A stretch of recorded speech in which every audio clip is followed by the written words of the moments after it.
اچھا ایک اس میں ایسے گفتگو کو بڑھانے کے لیے شاید میں اگر اس کو اقبال درون خانہ کتاب ہے وہ بھی میری نظر سے گزری پڑھی، تو اس طرح سے جب ہم اقبال کو نہیں دیکھیں گے تو ہم اقبال کو صحیح طرح سمجھ سکتے ہیں، اس کی جو شاعرانہ جو خصوصیات ہے دیکھ سکتے ہیں. اور اس میں اقبال درون خانہ احمد ایک صوفی نذیر خالد نذیر، ہاں قریبی رشتہ دار ہے خالد نذیر صوفی، 2 جلدوں میں اقبال 2 جلدوں میں ہے اقبال درون خانہ.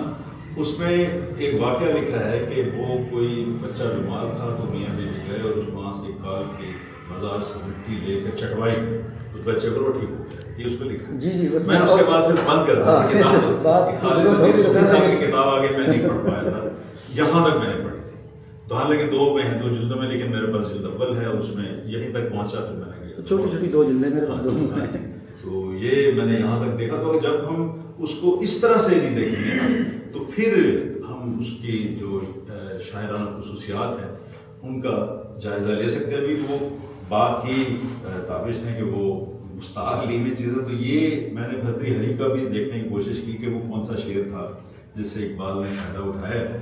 تو وہ ہے کہ ایک بدمست ہاتھی کو نرسل کے ڈنٹل سے روکنا اس طرح ہی مشکل ہے. وہ یہ نرسل اور ہاتھی بدمست ہاتھی، جی بالکل پھول کی پتی والا جو ہے یہ انہوں نے خود اقبال نے اس کو سیٹ کیا اس کو اس طرح سے، ورنہ وہ بدمست ہاتھی اور نرسل کی ڈنٹل ہے وہ. تو یہ بھی بات اپنی جگہ. تو اس میں کوشش ہی ہمیں دیکھنا چاہیے جس طرح محرک کے بحث نے بات کی کہ ایک نئی سرے سے اب دیکھیں کہ اسے ہم طالبانائزیشن کی طرف جو نظر جاتی ہے، جو اینگل جاتا ہے، جو رخ جاتا ہے، اس کی طرف نہ دیکھیں بلکہ اس کو ایک شاعر کے طور پر دیکھیں کہ جہاں وہ ایک اچھا شاعر نظر آتا ہے، فطرت سے بھی اسے محبت نظر آتی ہے، وطن سے بھی محبت نظر آتی ہے.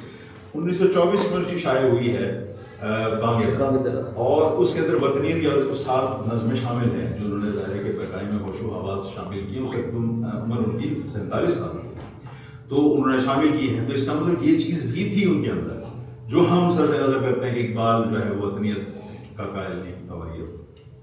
تو ان چیزوں کو بھی دیکھنی چاہیے، ان 7 کی 7 نظموں کو دوبارہ سے دیکھنا چاہیے کہ وہ کیا ہے. سارے جہاں سے اچھا اور ہمالا اور بھی 2-3 چیز ہیں، 7 نظمیں ٹوٹل میں نے گنی تھی. تو ان کو اس طرح سے دیکھنا چاہیے. اگر وطنیت ہے تو وطن سے محبت تو ہمارے روح کا حصہ ہوتا ہے، ہمارے اندر کا حصہ ہوتا ہے، ہمارا بلڈ بیہیویئر ہوتا ہے. وطن سے محبت یہ پیدا نہیں کی جا سکتی کہ 2-3 ملی نغمے سنا کے ٹی وی پہ آپ سمجھ رہے ہیں کہ وطنیت پیدا ہو گئی. ایسا نہیں ہوتا ہے، یہ ہمارے اندر ہوتا ہے اور اس کا تعلق ایک طرح سے نوسٹیلجیا سے ہی ہوتا ہے. تو ان چیزوں کو دوبارہ سے دیکھنا چاہیے کہ اگر اقبال نے وطن کے حوالے سے بات کی، وطنیت کے حوالے سے بات کی، تو اس کو دیکھیں کہ بھی وطن سے محبت ایک قدرتی بات ہے، زمین سے دھرتی سے محبت ایک قدرتی بات ہے.